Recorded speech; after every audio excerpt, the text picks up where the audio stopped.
നമസ്തേ, ഞാൻ ജയകുമാർ ശർമ്മ. നമ്മുടെ വീട്ടിൽ കാക്കകളൊക്കെ വന്ന് കരയാറുണ്ട്. കാക്കകളുടെ കരച്ചിൽ പലപ്പോഴും ഒരു ശകുനമായിട്ടാണ് കണക്കാക്കുന്നത്. കാക്ക കരയുന്നത് തലയില്ലാത്ത വൃക്ഷത്തിലിരുന്നാണ് എന്നുണ്ടെങ്കിൽ നമ്മുടെ വീട്ടിൻ്റെ പുരയിടത്തിലായിരിക്കണം ഈ കാക്ക കരയേണ്ടത്.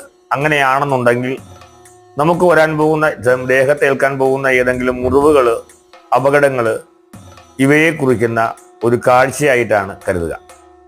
ഉണങ്ങിയ മരത്തിൽ നിന്നാണ് കാക്ക കരയുന്നതെങ്കിൽ കുടുംബത്ത് കലഹവുമായി ബന്ധപ്പെട്ട് കലഹ സംബന്ധമായ കാര്യങ്ങളിൽ കലഹം ഉണ്ടാകാനുള്ള സാധ്യതയുണ്ട് എന്നുള്ളതാണ് ഫലം.